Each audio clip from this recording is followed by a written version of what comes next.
नमस्कार, मुद्दा देख रहे हैं आप। मैं हूं आपके साथ ऋषु त्यागी।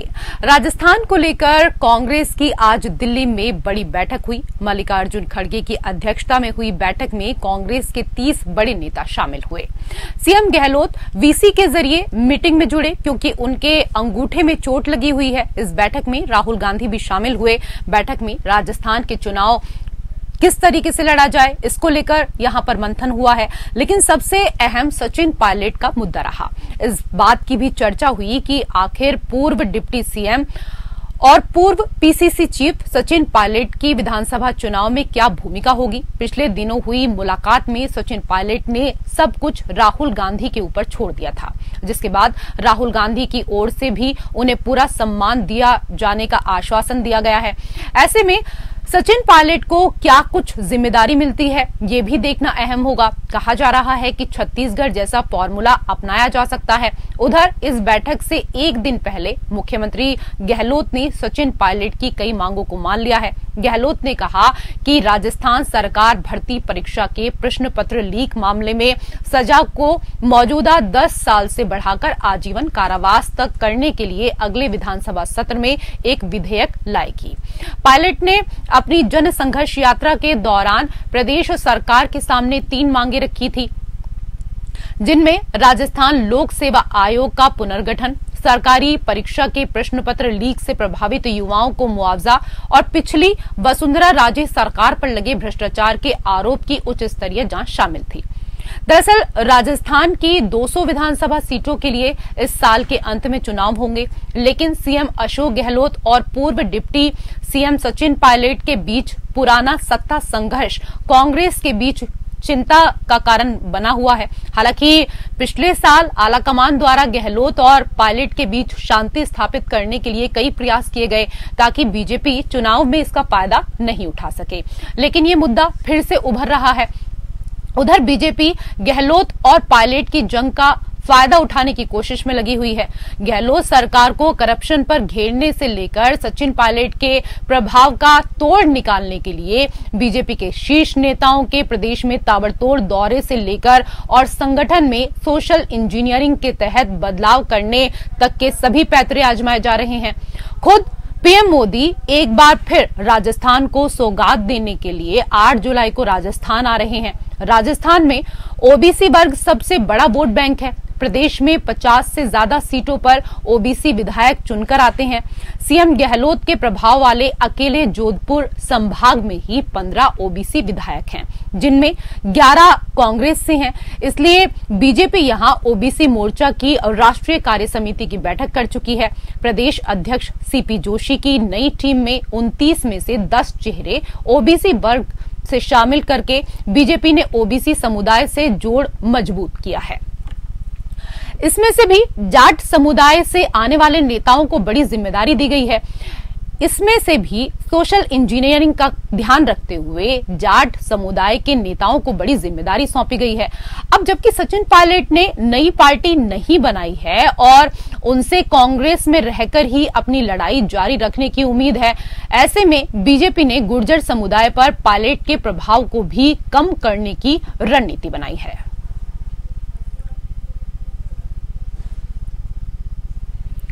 तो पायलट गहलोत विवाद सुलझाने की जो कोशिश है वो लगातार की जा रही है। आज कांग्रेस की बैठक हुई और इसमें कई नेता शामिल हुए हैं, कई दिग्गज इस बैठक में शामिल हुए। बैठक में मल्लिकार्जुन खड़गे और राहुल गांधी भी शामिल हुए। सीएम गहलोत वीडियो कॉन्फ्रेंसिंग के माध्यम से जुड़े हुए थे। बैठक में राजस्थान चुनाव को लेकर तैयारियों पर चर्चा हुई है। मंथन हुआ है इस दौरान कि किस तरीके से राजस्थान को फिर से जीता जाए। लेकिन सबसे बड़ी चीज यहां पर यही है कि जिस तरीके से पिछले कई सालों से लगातार देखा जा रहा है कि आपस में मन मुटाव है सचिन पायलट और अशोक गहलोत के, तो चुनाव पर उसका कोई असर ना पड़े, इसलिए लगातार कांग्रेस आलाकमान की तरफ से ये कोशिश की जा रही है कि कैसे इस विवाद को जल्द से जल्द सुलझा लिया जाए। तो बैठक के बीच कांग्रेस अध्यक्ष मल्लिकार्जुन खड़गे ने ट्वीट कर कहा, जनसेवा, राहत और सबका उत्थान, प्रगति के पथ पर बढ़ता राजस्थान। कांग्रेस पार्टी ने राजस्थान में समावेशी विकास एवं जन कल्याण की योजना को घर घर पहुंचाया। पार्टी एकजुट होकर आगामी चुनाव में जनता के बीच जाएगी। राजस्थान का हर वर्ग, किसान, खेत मजदूर, युवा, महिलाएं और समाज का हर एक वर्ग कांग्रेस पार्टी में अपनी आस्था व्यक्त कर रहा है। हम सबकी आकांक्षाओं का ख्याल रखेंगे। राजस्थान का वर्तमान और भविष्य दोनों कांग्रेस के हाथों में सुरक्षित है। इस बार इतिहास बदलेगा। तो इतिहास बदलेगा या नहीं बदलेगा ये तो अभी कहा नहीं जा सकता, लेकिन जिस तरीके से पार्टी अशोक गहलोत और इसके साथ ही सचिन पायलट के विवाद को सुलझाने के लिए लगातार प्रयासरत है, ये सुलझेगा या नहीं सुलझेगा, इसी को लेकर हम चर्चा करेंगे। दो खास मेहमान हमारे साथ जुड़ चुके हैं। सबसे पहले उनका परिचय आपके साथ कराते हैं। हमारे साथ डॉक्टर अपूर्वा सिंह, प्रवक्ता बीजेपी, जुड़ चुकी हैं। बहुत बहुत स्वागत है डॉक्टर अपूर्वा। और हमारे साथ कांग्रेस के प्रवक्ता नितिन सारस्वत भी जुड़ गए हैं। आपका भी बहुत बहुत स्वागत है। नितिन जी, सचिन पायलट और गहलोत मामले में ऐसा क्या है कि कांग्रेस जिसका सामना नहीं करना चाहती? पहले कई बार बैठकें टाली गई, फिर दिल्ली में 3 दिन से राजस्थान कांग्रेस के अध्यक्ष, प्रभारी और सह प्रभारी के साथ मंथन हुआ, तब जाकर मीटिंग हुई। इसमें भी गहलोत वर्चुअली जुड़े। 24 अकबर रोड को आंगन सा समझने वाले गहलोत, क्या ये बताइए इस बैठक में इतनी दूरी क्यों बना रहे हैं? देखिए, बिल्कुल आपने जो बात कही है वो बिल्कुल तथ्यों से परे है। सबसे पहली बात तो जो आज मीटिंग हुई है तो वो पूरी कांग्रेस पार्टी की एकजुटता के साथ मीटिंग हुई है और उसमें मेन उद्देश्य आगामी विधानसभा चुनाव के अंदर हमारी क्या रणनीति रहनी चाहिए, जनता तक कैसे हमारी जो योजनाएं हैं वो कैसे पहुंचाएंगे, कार्यकर्ता कैसे एकजुट रहेंगे, क्या रणनीति रहेगी। जैसे आपको पता है कि हमारे पास उतना पैसा नहीं है जिस तरीके के संसाधन बीजेपी खर्च करती है। आपने देखा है 4.5 साल तक सूद नहीं ली और उसके बाद में आके अब नए दौरे शुरू हो जाते हैं। ठीक है, बीजेपी वालों से उनका सवाल पूछेंगे, तमाम पैसा बीजेपी वालों से उनका सवाल पूछेंगे, लेकिन मेरा सिंपल सा सवाल था आपसे कि 24 अकबर रोड को आंगन सा समझने वाले गहलोत बैठक से इतना दूर क्यों जुड़े? नहीं, दूर नहीं है। आपने देखा ना अभी मुख्यमंत्री जी का खुद दोनों पैर पे जिस तरीके से फ्रैक्चर है और वो एक डॉक्टरों ने जिस तरीके से सलाह दी तो वो दूर से जुड़ना ही संभव था और उसमें वो जुड़े हैं। लेकिन राजस्थान में तो वो सारी मीटिंग कर रहे हैं। कौन सी ऐसी मीटिंग है जो वो छोड़ रहे हैं? वो सभी सीएम हाउस से कर रहे हैं ना मैम। एक दिल्ली जाना और एक दिल्ली जाके फिजिकली उपस्थिति देना तो ठीक है, तो कोई दिक्कत नहीं है ना सर। तो कांग्रेस की टीम जयपुर जा सकती थी, क्या दिक्कत हो गई सर? कांग्रेस की टीम जयपुर जा सकती थी ना। राज्य में मुख्यमंत्री से अधिक महत्वपूर्ण कौन होता है? वहां पे हमारे राष्ट्रीय अध्यक्ष और पूर्व अध्यक्ष Rahul Gandhi ji, general secretary organisation Venugopal जी की उपस्थिति में एआईसीसी मुख्यालय में एक मीटिंग है। आपको पता है लगातार और भी जो चुनावी राज्य हैं उनमें भी इसी पैटर्न पे मीटिंग हुई है। मुख्यमंत्री जी को वहां उपस्थित होना था, लेकिन मुख्यमंत्री जी फिजिकली होने की जगह ठीक है नितिन जी, लेकिन राहुल जी तो वैसे भी बुजुर्गों का बहुत सम्मान करते हैं। सर सुन लीजिए ना, सुन लीजिए सर, राहुल जी तो वैसे भी आप बताइए ना, राहुल जी तो बुजुर्गों का बहुत सम्मान करते हैं। बुजुर्ग जब पार्टी का वफादार हो और पीड़ित भी हो तो उसका विशेष ख्याल रखा जाता है ताकि संदेश अच्छा जाए। देखिए मैम, आप किस तरीके की बात कर रहे हैं कि एक मीटिंग का स्थान तय था जहाँ पे अध्यक्ष जी हमेशा हमारे प्रोटोकॉल के अनुसार वहां मीटिंग करते हैं। आप उसके अंदर कह रहे हैं कि अगर मुख्यमंत्री जी के लग गई तो क्या नाम से सारी मीटिंग वहां चली जाती है। मुख्यमंत्री से बड़ा तो कोई चेहरा ही नहीं होता ना सर। अगर एक राज्य में मुख्यमंत्री से बड़ा कोई चेहरा ही नहीं होता। डॉक्टर अपूर्वा, ठीक है मैं जवाब ले लेती हूँ। डॉक्टर अपूर्वा सुनिए, आज मैं अगर आपसे ऑनलाइन डिबेट कर रहा हूं तो मैं इसके अंदर भागने की कोशिश कर रहा हूं। आज जो संसाधन मौजूद है अगर उनका उपयोग करके आदमी मीटिंग में उपस्थित हो रहा है, आप बॉडी लैंग्वेज सब लोगों की देख रहे हो, लगातार वो मॉनिटरिंग करे हुए हैं, लगातार वो सम्मिलित हो रहे हैं। हमारे राष्ट्रीय अध्यक्ष के नेतृत्व में मीटिंग होनी है जहाँ मुख्यमंत्री जी राष्ट्रीय अध्यक्ष के नीचे ही आते हैं। चलिए ठीक है, आपका काम है सफाई देना, वो आप दे रहे हैं। डॉक्टर अपूर्वा की बातें करने में बिल्कुल ठीक है सर, समझ में नहीं आ रहा है कि ठीक है सर, तरीके से पढ़े। ठीक है सर, सुनने दीजिए उनको। डॉक्टर अपूर्वा, आवाज मिल पा रही है आपको? जी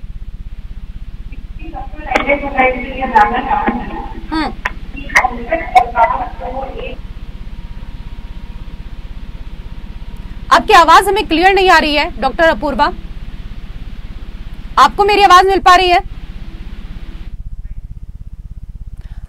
चलिए, लगता है कि कोई तकनीकी समस्या है, तो संपर्क साधने की कोशिश हम यहां पर करेंगे डॉक्टर अपूर्वा से। लेकिन नितिन जी, सचिन पायलट की राजनीतिक मजबूती और राजनीतिक समझ दोनों कांग्रेस आजमा चुकी है, फिर भी उन्हें आगे बढ़ाने में एक हिचकिचाहट है। क्या पायलट की महत्वाकांक्षा उनकी विश्वसनीयता कम करती है? देखिए, मैं आपको सबसे पहले बताता हूँ, अभी कुछ दिन पहले मीटिंग हुई और लगातार यही बात कहा गई कि ये दोनों हमारी असेट है। खुद वेणुगोपाल जी उस दिन जब मीटिंग के बाद बाहर निकले कांग्रेस अध्यक्ष के साथ, तब भी कहा कि दोनों साथ में मुद्दा लड़ेंगे। आज राहुल गांधी जी की के बगल में जस्ट सचिन पायलट ही बैठे हुए हैं, उनकी बॉडी लैंग्वेज आप देख रहे हैं। आप राहुल गांधी जी के बगल में उनकी उपस्थिति अपने आप बताती है कि वो किस तरीके से उनके कांग्रेस पार्टी में महत्व है और वो कांग्रेस पार्टी के लिए कितना इंपॉर्टेंस रखते हैं। अब आप बॉडी लैंग्वेज की हमेशा चर्चा करते हैं और आज बॉडी लैंग्वेज को सबको नजरअंदाज करके केवल अपने तरीके से एनालिसिस करें, तो उसका तो मैं क्या जवाब दे सकता हूँ? पर्सनल ओपिनियन का तो मैं क्या जवाब दे सकता हूँ? आप देख लो, मीटिंग में उपस्थित है, डॉक्टर अपूर्वा जुड़ गई है। मैम, आपको आवाज मिल पा रही है मेरी? जी रेशु जी, आपको आ रही है मेरी आवाज? जी, मुझे आपकी आवाज मिल पा रही है। डॉक्टर अपूर्वा, कांग्रेस में सचिन पायलट बहुत संभावनाओं वाले नेता हैं। आप लोग भले ही उनसे सॉफ्ट कॉर्नर रखते हैं, लेकिन उनकी रणनीति ने ही आपको हिमाचल में परास्त किया। अगर कांग्रेस पायलट को राजस्थान में चेहरा बनाती है, तो आपको खूब संघर्ष करना होगा। जी देखिए, कांग्रेस पार्टी किसी को भी चेहरा बना दे, राजस्थान की आवाम ने कांग्रेस के ऊपर से विश्वास पूरी तरीके से खो दिया है। सबसे पहले मेरे साथी ने मेंशन किया कि आज की जो मीटिंग हो रही है वो इसलिए हो रही है ताकि एकजुटता बनाई जा सके। मुझे ये बताइए कि सरकार में आने के बाद में, गवर्नमेंट का हिस्सा बनने के बाद में 4.5 साल इनको सिर्फ एकजुटता बनाने में लग जाता है। दूसरा, इन्होंने मेंशन किया कि साहब हम ये भी मंथन करेंगे कि वेलफेयर को किस तरीके से प्लेटफॉर्म पर लेकर आया जाए। मुझे ये बताइए, 4.5 साल बाद में अगर एक सरकार ये सोचती है कि वेलफेयर को कैसे हम आम जनता तक पहुंचा सके, तो क्या राजस्थान की आवाम ठगी नहीं गई है? आप 4.5 साल तक क्या कर रहे थे? 4.5 साल में इनको पब्लिक डिलीवरी करनी थी, आज भी ये मंथन कर रहे हैं। मेरा इनसे ये सवाल है कि क्या कांग्रेस हमेशा मंथन ही करती रहेगी या चिंतन भी करेगी? हमेशा मंथन, बाड़ेबंदी, आरोप प्रत्यारोप में इन्होंने 4.5 साल बिता डाले। समुद्र मंथन की तरह इनके पास हमेशा एक मंथन होता है। इस मंथन में कोई चिंतन नहीं होता कि जनता का क्या होगा, जनता के हम कैसे वेलफेयर ओरिएंटेड पॉलिसीज जनता तक पहुंचा पाएंगे। ठीक है, मैं जवाब ले लेती हूँ। अच्छा, अब मेरे साथ एक और बात का जवाब डॉक्टर अपूर्वा कह रही है कि आप लोग मंथन तो करते हैं लेकिन चिंतन नहीं करते। देखिए, मैं सबसे पहले ये कहना चाहता हूं कि उन्होंने मेरी बात को गलत सुना क्योंकि उनको आवाज नहीं आ रही थी। मैंने बोला ये चुनाव के लिए एक रणनीति बनाई गई है। आवाज चुनाव के लिए आपको नहीं आ रही थी, आपकी मुझे बहुत अच्छे से आ रही थी। विधानसभा चुनाव के लिए रणनीति बनाई जा सके और साथ में किस तरीके से पूरी पार्टी एकजुट होकर आगामी इलेक्शन के लिए किस तरीके से एक साथ जाएगी, बस ये रणनीति हर कोई बनाता है और ये रणनीति बनाना बहुत जरूरी है। हम टाइम पे बना रहे हैं। अब ये बोल रहे हैं कि टाइम पर बना रहे हैं या लेट बना रहे हैं? अब तो चुनावी साल है ये। देखा, तो आगामी विधानसभा चुनाव से पहले ही चुनाव की रणनीति बनेगी ना। पिछले 4 साल से सचिन पायलट और अशोक गहलोत के बीच में क्या हो रहा है ये तो सब देख रहे हैं नितिन जी। इस बात को तो आपको स्वीकारना पड़ेगा ना। आप मेरी बात सुनिए, क्या हो रहा है? दोनों लगातार बोलते आ रहे हैं कि हमें 2023 में दोबारा से सरकार रिपीट करनी है। हमारी योजनाओं के महंगाई राजकारण में आपने देखा किस तरीके से जनता उत्साहित होकर आ रही है और आप फिर भी ये कह रहे हैं कि क्या हो रहा है? आज दोनों एकजुट है, लगातार अब इलेक्शन में भी साथ जा रहे हैं। अभी आपने खुद ने सचिन पायलट जी ने थोड़े दिन पहले कहा, आज उनकी बॉडी लैंग्वेज देख लीजिए। अब आप लेकिन ये नहीं देखते हैं कि खुले मंच पे जो भाजपा के नेता है उनसे माइक छीन लिया जाता है, मंच पे इकट्ठे होने के लिए धक्का मुक्की की जाती है, जन आक्रोश रैली के अंदर 2023 में सरकार लाने के लिए तो आप लोग प्रयास कर रहे हैं, पर आपके तो खींचातानी इस बात की है ना कि मुख्यमंत्री का चेहरा कौन बनेगा? वो लोग आयोजित करते हैं जो पार्टी से निष्कासित है। यहाँ पे इनके इंचार्ज कहते हैं कि सतीश पूनिया जी के नेतृत्व में चुनाव लड़ा जाएगा और उनको उसी अध्यक्ष को 2 दिन बाद में हटा के उपनेता बना दिया जाता है। आप क्या बात कर रहे हैं? फूड कहाँ पे है? आप फूड देख ही नहीं रहे। 12 भारतीय जनता पार्टी में संगठन सर्वोपरि है। 3 साल का कार्यकाल हमारे। एक बार और देखिए, अब मैंने आपके बीच में नहीं बोला, मुझे लगता है कि पूरा बोलना चाहिए, नहीं फिर डिबेट का कोई मतलब नहीं रह जाएगा। अगर आप ये सब बोलते रहेंगे तो मुझे बहुत देरी से मौका मिलेगा ना। मेरे को तो पहले भी समय नहीं मिला क्योंकि मेरी ऑडियो नहीं कनेक्ट हो पाई थी। ठीक है डॉक्टर अपूर्वा, पिछले कुछ दिनों में राजस्थान में जो सियासी हलचल रही उसका आपने खूब आनंद लिया और काफी हद तक आश्वस्त हुए कि कांग्रेस की अंदरूनी विवाद आपके लिए अवसर लाएंगे। लेकिन अगर कांग्रेस इस झगड़े को सहेज ले गई तब आपके लिए कितनी संभावनाएं बनेंगी? दूसरी बात ये कि जो राजस्थान का रिवाज है 5 साल में सरकार बदलने का, उसको लेकर कैसा माहौल अभी देखते हैं आप लोग अपने पक्ष में? साहब, सरकार तो भाजपा की ही बनेगी, इसमें कोई संदेह नहीं है। कांग्रेस वाले जो 2023 की तैयारी कर रहे हैं कि साहब हम सीएम बने, गहलोत साहब कहें हम सीएम का चेहरा बने, पायलट साहब कहें हम सीएम का चेहरा बने, हमें सीएम का चेहरा नहीं बनाया जाता तो हम अलग हो जाएंगे। तब हर दल का दायित्व होता है कि वो चिंतन करे, मंथन करे, लेकिन एक खास समय में, खास लोगों के साथ और एक खास प्रयोजन या एक खास संकट से निपटने के ध्यान में रख करके अगर ये मंथन और चिंतन ये लोग करते हैं तो इसका उद्देश्य जो है वो सुशासन कभी भी नहीं हो सकता। इसका उद्देश्य जनता की सेवा नहीं हो सकता, जननीति नहीं हो सकती, सिर्फ राजनीति हो सकती है जो ये लोग कर रहे हैं। ठीक है। और आप ये बताइए कौन सी पार्टी ऐसी है जिसके अंदर अपूर्वा जी ने यहाँ पर कही है, ठीक है मैम, मुझे जवाब लेने दीजिए, उसका आप जवाब दे दीजिए और ये बताइए कि कांग्रेस नेतृत्व जो पायलट के साथ बैठक करने को लेकर, चर्चा करने को लेकर तैयार हुआ, इसमें महाराष्ट्र में हुए हाल के घटनाक्रम की कोई भूमिका है क्या जिससे आप लोगों ने भी सबक लिया हो? देखिए, मैं आपको बताना चाहता हूं कि पहले वो मीटिंग हमारी पहले ही हो चुकी थी और सारी लगातार आपके सामने बात पब्लिक डोमेन में थी और किस तरीके से 12-12 दूल्हे तैयार बैठ के राजस्थान में घूम रहे हैं, ये किसी से छुपा नहीं है। आम पब्लिक के अंदर ये पता है कि 12-12 लोग घूम रहे हैं और 4.5 साल के लिए राजस्थान की जनता सवाल किससे पूछ रही है आपको पता है? 4.5 साल में विपक्ष की भूमिका में पूरी तरह नाकाम रहे। कुछ विपक्ष के विधायक कह रहे थे कि हमें विपक्ष के नेता ही हमें विधानसभा में क्वेश्चन उठाने नहीं देते। तो ये मेरे कहने की बात नहीं है, इनके विधायकों की गई बात है। अब दूसरी बात मैं ये कहना चाहता हूं, आप ये देखिए यहाँ पे लगातार चाहे राहत कैंप है, चाहे और जो योजना है, जिस तरीके से जनता का उत्साह है वो तो बता रहा है कि कांग्रेस के प्रति जनता का क्या उत्साह है। लेकिन आपने लगातार देखा आज महंगाई किस तरीके से, मणिपुर में प्रधानमंत्री मैं बोलने के लिए तैयार नहीं है 2 महीने के बाद में भी, बेरोजगारी 8.4% और गांवों में तो 8.7% है जो कि कोरोना के टाइम पे थी। नितिन जी मणिपुर पर हम अलग से डिबेट करेंगे, हम अलग से डिबेट करेंगे, अलग से बात करेंगे। अभी राजस्थान पर बात कर रहे हैं, उसी पर फोकस करिए, उसी पर फोकस करिए।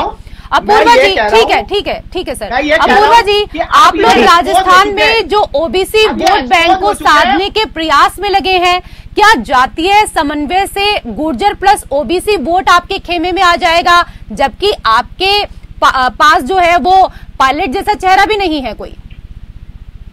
देखिए, जनता के पास कोई चेहरा नहीं है, मुख्यमंत्री का चेहरा पूछ लीजिए इनका कौन है। ठीक है सर, जवाब तो देने दीजिए ना, जवाब देने दीजिए। पहले मैं अपने साथी का ही जवाब दे देती हूँ, मुझे बोलने दीजिए एक बार, मैं अपने साथी का जवाब सबसे पहले देती हूँ।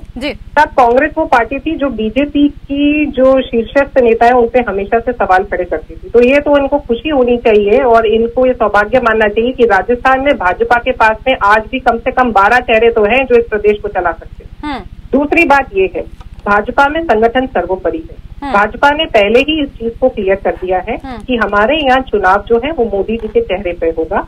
चुनाव जीतने के बाद में हमारी पार्लियामेंट्री कमेटी ये डिसाइड करेगी कि who will be the next CM. और राजस्थान के अंदर चाहे शीर्षस्थ नेता हो चाहे कार्यकर्ता हो, उन सबके अंदर जो स्पिरिट है वो एक आम कार्यकर्ता की है। हर व्यक्ति एक कार्यकर्ता की हैसियत से लगता है, भाजपा का एक जाबाज सिपाही है, हर व्यक्ति एक सिपाही की हैसियत से चलता है और जिसको भी हमारा संगठन और पार्लियामेंट्री कमेटी चुनेगी वो उसको वो पद शिरोधार्य होगा और भाजपा के एक एक कार्यकर्ता को वो व्यक्ति शिरोधार्य होगा। ना भाजपा में कभी मनभेद था ना कभी मतभेद था। ये दोनों चीजें जो है वो हमको देखने को इन्हीं कांग्रेस में हमने ये रिवाज को देखा है कि कदावर व शीर्षस्थ गुर्जर नेता को भी एक गंभीर, नकारात्मक, अमर्यादित व प्रतिकूल टिप्पणी करते हैं लोग।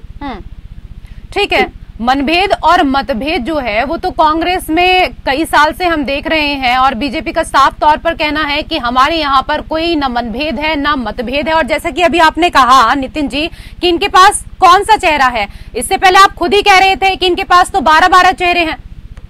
देखिए 12-12 चेहरे सत्ता को हथियाने में लगे हुए हैं। आपने देखा एक केंद्रीय मंत्री कहता है कि मैं 13 जिलों की जनता जिसके लिए प्रधानमंत्री ने राष्ट्रीय परियोजना का वादा किया, वो कहता है कि अगर राजेंद्र जी आप बन जाओगे तो मैं 46,000 करोड़ रुपए दे दूंगा। आप देखिए ऐसे 13 चेहरे राजस्थान की जनता के सामने ये क्लियरली एक्सपोज हो चुके हैं। आप इनसे पूछ नहीं रहे कि मंचों पे ये एक दूसरे से माइक छीन रहे हैं, एक दूसरे से कौनी मार के आगे आ रहे हैं। जन आक्रोश रैली और जैसे मुद्दों पर ये इकट्ठे नहीं हो पा रहे। पूर्व मुख्यमंत्री का जन्मदिन वो लोग ऑर्गेनाइज कर रहे हैं जो कि पार्टी से निष्कासित है, और वो भी उस दिन जब कोई रैली आयोजित करने वाले थे या कोई प्रोटेस्ट करने वाले थे।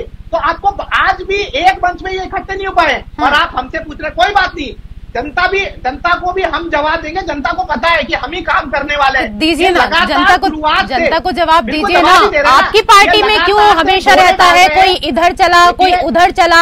आपके यहाँ पर कौन मंच साझा करता हुआ नजर आता है नितिन जी, ये तो बताइए। किसी भी आप बताइए, भारत जोड़ो यात्रा या कोई भी बड़ा हमारा चिंतन शिविर हो या कोई भी बड़ी रैली हो, वहाँ पे हमारे सारे नेता मौजूद रहे? आप ये कह ही नहीं सकते। सत्य सामने है और मैं लगातार आपको कह रहा हूँ, ये कौन से लाभार्थी ढूंढेंगे जिन्होंने ये पिछली बार भ्रष्टाचारियों को बचाने के लिए बिल लाए थे? वो लाभार्थी जो महंगा पेट्रोल और डीजल की लूट कर रहे हैं, वो लाभार्थी ढूंढेंगे ये, या जो जीएसटी जी मैं एक बात दूसरे कहना चाहूंगी, ये कौन से लाभार्थी पे वोट लेंगे? आज हमारे यहाँ पे 10 योजनाएं, आज सिलेंडर ठीक है, समय कम है मेरे पास। डॉक्टर अपूर्वा से जवाब लेने दीजिए। ठीक है, जो आपने गंभीर आरोप लगाए हैं उस पर जवाब लेने दीजिए। इनका नारा है साहब, हमने नागरिकों को बचत दी, हमने राहत दी। मैं इनसे एक ही बात कहना चाहूंगी, राजस्थान में बढ़त मिली तो सिर्फ भ्रष्टाचारियों को, राहत मिली तो केवल सांप्रदायिक हत्यारों को, और बचत अगर की गई तो केवल अपराधियों की गई। उन्हीं को बचाने के लिए जो है इनका पूरा फोकस लगा रहा। आप देखिए, जिस सरकार के अंदर 2 लाख रुपए लोन चुकाने के लिए एक किसान आत्महत्या को गले लगा लेता है। सोहन लाल कड़ेला जी जो ठाकरी गांव के निवासी थे, वो तो उनसे तो अवगत ही रहे होंगे। उसी सरकार अपने बजट के प्रचार व प्रसार के लिए 125 करोड़ रुपए खर्च कर देती है। आप समझ पा रही हैं? 2 लाख वर्सेस 125 करोड़ रुपए। एक व्यक्ति, एक किसान ने आत्महत्या नहीं की, एक पिता ने भी आत्महत्या की, एक पति ने भी आत्महत्या करी, एक समाज के व्यक्ति ने भी आत्महत्या की। ये सेंसिटिविटी है इन लोगों की। प्रचार प्रसार के लिए, जुमले के लिए, ये सिर्फ जुमले की जो है ना सरकार चलाते हैं। और इनके आप आरोप लगा रही हैं डॉक्टर अपूर्वा कि ये लोग प्रचार प्रसार करते हैं, लेकिन प्रचार प्रसार में तो आपकी भी पार्टी कहीं भी पीछे नहीं है। बहुत बहुत शुक्रिया आप दोनों का हमारे साथ इस चर्चा में जुड़ने के लिए। मुद्दा में मेरे साथ फिलहाल इतना ही। नमस्कार।